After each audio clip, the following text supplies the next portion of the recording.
Bonjour et merci de nous retrouver pour une nouvelle vidéo Burda Style dans laquelle nous avons choisi de vous présenter le modèle de couverture de notre hors-série Burda Plus automne-hiver 2021. Un chemisier qui témoigne d'une délicate élégance de par sa très belle mousseline à fleurs, légèrement transparente, et de ses multiples détails charmants que sont les basques arrondies sur les côtés, la petite poche de poitrine, les manches froncées à hauteur du coude et s'achevant par de fins poignets ou encore l'encolure à la finition smokée. Le tout forme un ensemble résolument chic et féminin.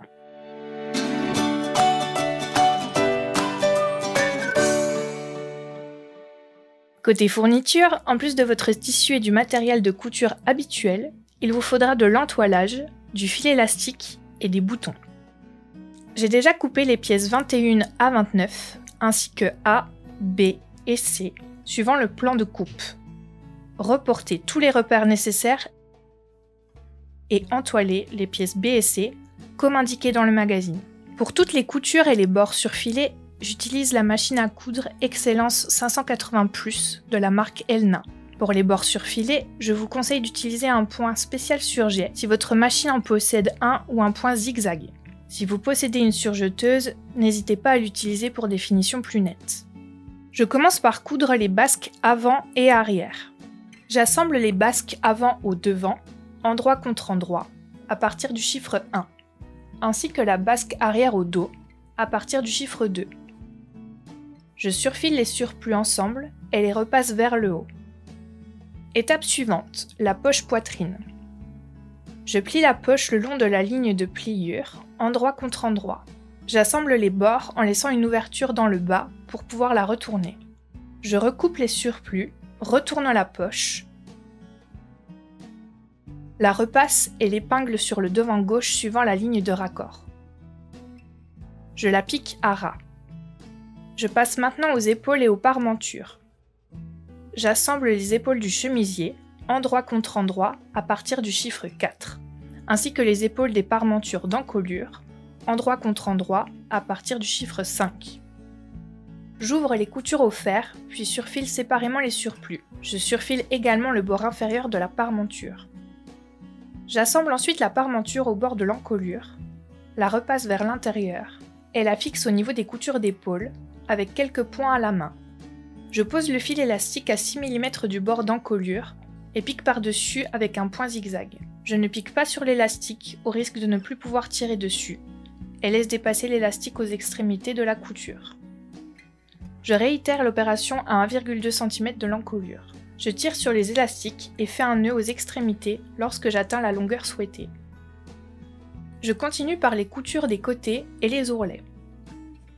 J'assemble les coutures latérales à partir du chiffre 6 et m'arrête au repère de fente en faisant un point d'arrêt. Je surfile les surplus séparément et ouvre les coutures au fer. Pour les arrondis des ourlets, petite astuce. Je pique une ligne à 7 mm du bord. Je plie et repasse le surplus d'ourlet vers l'intérieur, puis le replie de moitié en repassant à nouveau. Je le surpique à 7 mm du bord. S'ensuivent les parements de boutonnage. Je les plie de moitié dans le sens de la longueur, l'endroit est apparent, les repasse et les assemble au bord avant, endroit contre endroit, à partir du chiffre 3. Je repasse les surplus vers les parements, que je plie ensuite sur l'endroit, pour assembler les petits bords supérieurs et inférieurs. Je les retourne vers l'intérieur et repasse les parements le long de la ligne de pliure.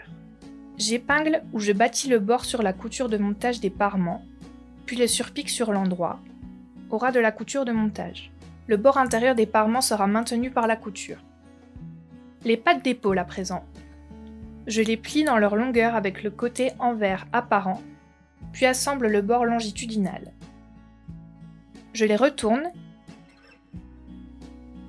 et les repasse de telle sorte que la couture soit au centre des pattes, puis les épingle au niveau des emmanchures. Le milieu des pattes repose sur la couture d'épaule. Prochaine étape, les fronces des manches A.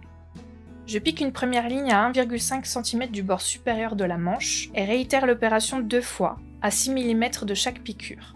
Je tire simultanément sur les fils jusqu'à atteindre la dimension du bord inférieur de la manche 26. J'assemble la manche inférieure à la manche supérieure, endroit contre endroit, surfile les surplus ensemble, et les repasse vers le haut. Maintenant, je m'occupe des manches et des poignets. Je pique 2 lignes de fronce le long du bas des manches, puis les fronce pour atteindre la dimension des poignets. Je plie les poignets de moitié dans la longueur, les repasse, puis plie le surplus d'un bord de poignet vers l'intérieur, et le repasse également. J'assemble le surplus du poignet qui n'est pas replié au bord inférieur de la manche, et repasse les surplus vers le poignet. J'assemble les surplus des manches et des poignets, les surfile séparément, puis ouvre la couture au fer. Je plie le poignet vers l'intérieur et épingle le surplus repassé sur la couture d'assemblage précédente. Vous pouvez aussi bâtir cette opération. Puis, je surpique le poignet sur l'endroit, au ras du bord. Le bord intérieur sera maintenu avec la piqûre. J'assemble la tête de manche à l'emmanchure, en soutenant la manche. Le surplus des pattes d'épaule est pris dans la couture. Je surfile les surplus ensemble, puis les repasse vers la manche. Je surfile également l'autre bord des pattes, le replie vers l'intérieur sur la parmenture d'encolure et le fixe avec quelques points à la main. Je finis par les boutons et les boutonnières. Pour coudre les boutonnières sur le parement droit, je place un bouton dans la réglette de mon pied à boutonnière puis le mets en place. La longueur des boutonnières se fait automatiquement en fonction du bouton que j'ai placé dans la réglette. Je fends les boutonnières à l'aide du découvite, puis couds les boutons à la main sur le parement gauche. Notre beau chemisier est terminé. Retrouvez-nous sur les réseaux sociaux et faites-nous part de vos créations. Pour ma part, je vous retrouve très bientôt pour un prochain modèle. Burda Style vous remercie et recommande son partenaire machine à coudre Elna. Merci de nous avoir suivis et à très vite pour de nouveaux tutoriels Burda Style.